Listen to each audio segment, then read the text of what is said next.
Hi everyone, we are right now going into the last line of the last key of the RAVE mandala, gate 60.6, and we're going to be there for 24 hours before the sun moves into gate 41, the start codon. We're going to look at the charts right now and see what is the ending that is here right before we're moving into a new cycle, the RAVE New Year.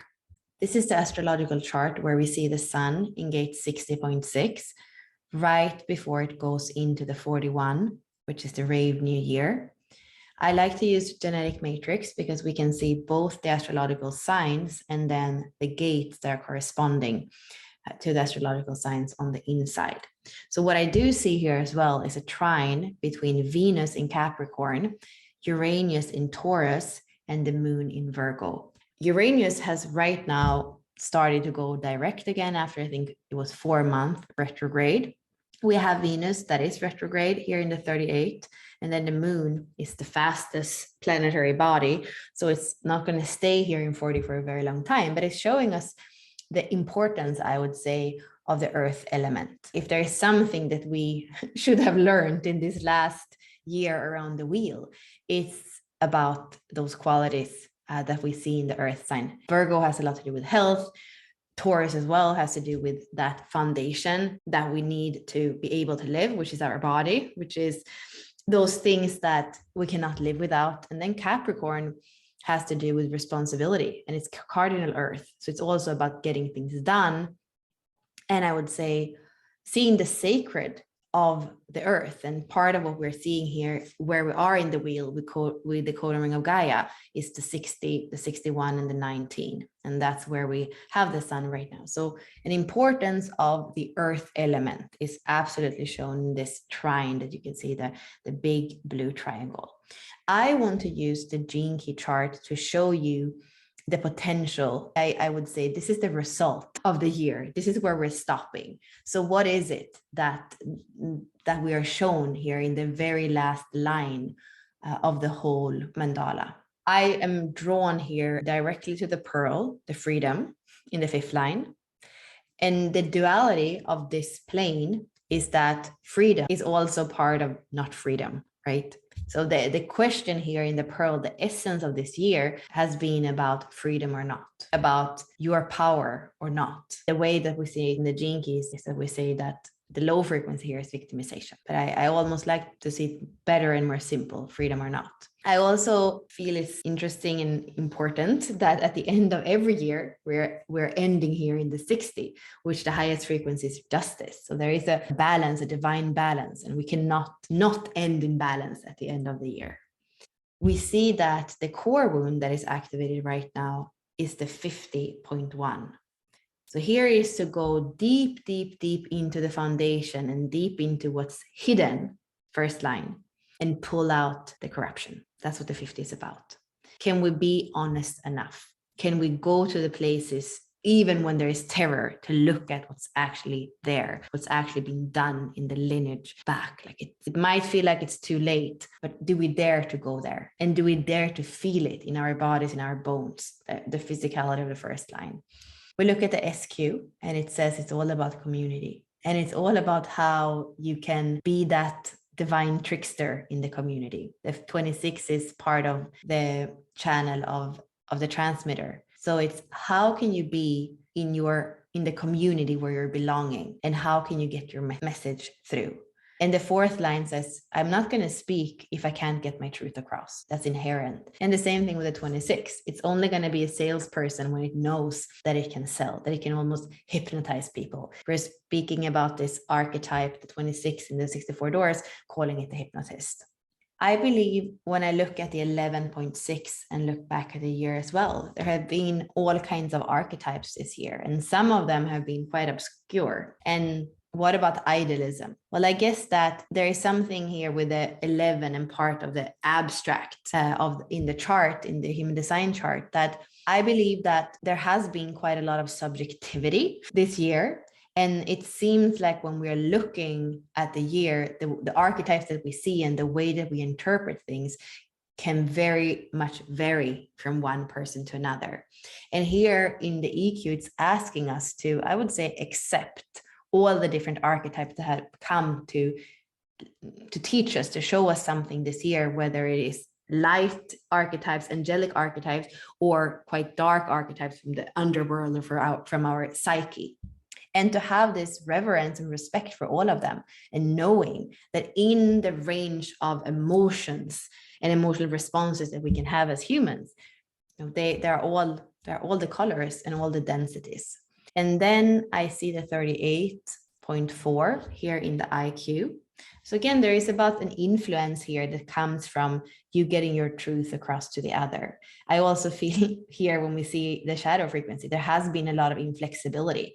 There has been a lot of people struggling, fighting. The 38 is the fighter, the warrior, for their way of seeing it, being very inflexible in that way. And that's like the minds that are fighting each other like bulls. Is what I'm doing with my hands, although you can't see me. When there is that stubbornness, there is no way of getting your truth across, because the other doesn't want to see your truth, doesn't want to feel your truth. At the end of the day, looking at the attraction and how the life force has moved, probably the best way of dealing with it this year that we've been in has been to be the mountain and to have your inner centeredness, your inner calm, your inner stillness intact, because there has been a lot of stress in the world. But if you can have that restraint, that centeredness, that balance on the inside, then you have been able to manage your own life force, which is the same thing as saying managing your own sovereignty or having your own sovereignty. We see a line 2 here. So partnerships have been very important. And I think partnerships too goes back to the life force.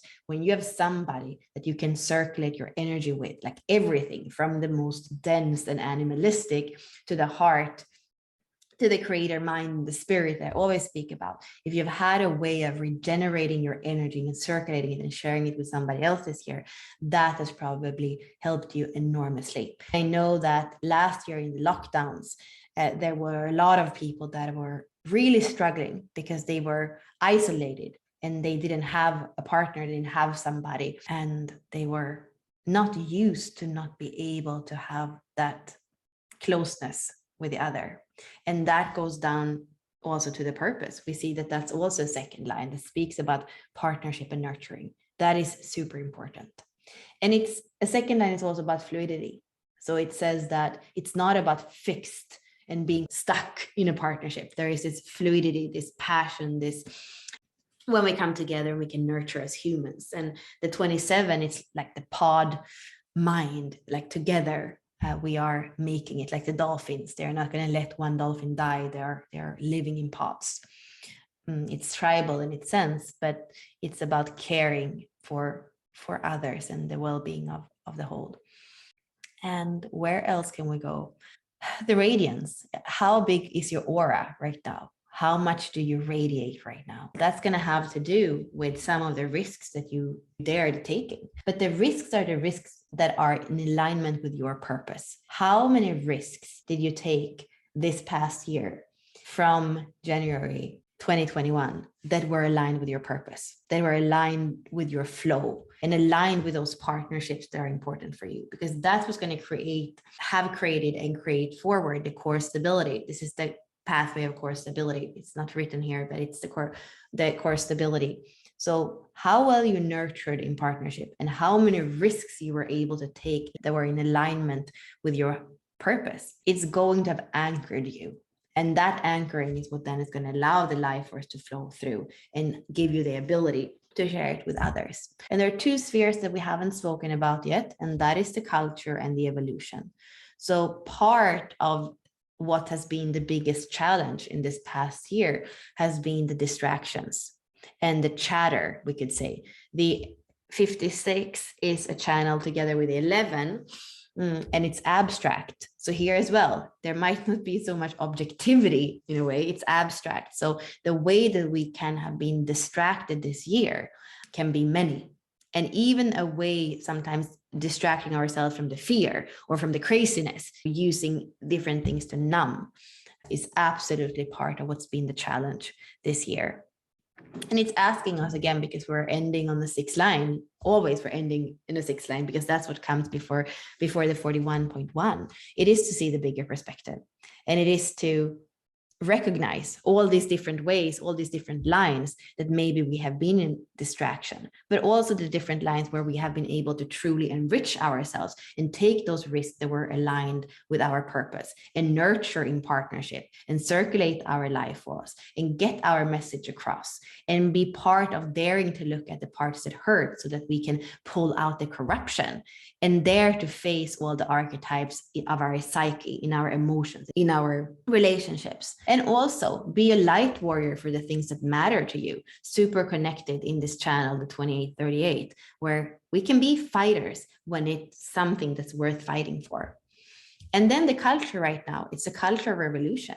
It's a culture where we go back to our heart and we become a revolutionary from the heart, fourth lines. And we don't allow our heart to get caged by anything that happens on the outside or anything that we are distracted with.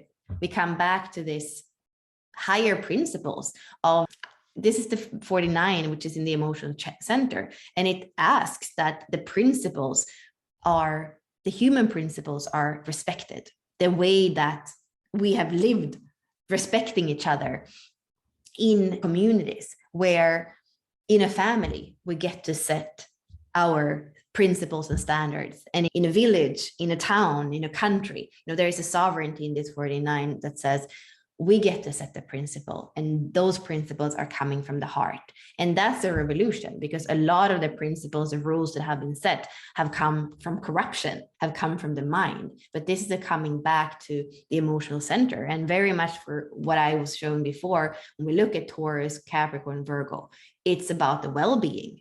It's the things that feel good as well in Taurus. So going back a little bit to the basics, as we are creating an evolution, that revolution that's going to lead to freedom. And it's already here. This is the codon ring of the whirlwind. So it's already in motion. We aren't stuck. We are so much in this process of winding out the corruption, of coming back to harmony, of looking at the deepest of the core wounds, which is the first line, core wound. You can see it here on this chart, repression, or the terror of not daring to be honest with what was there.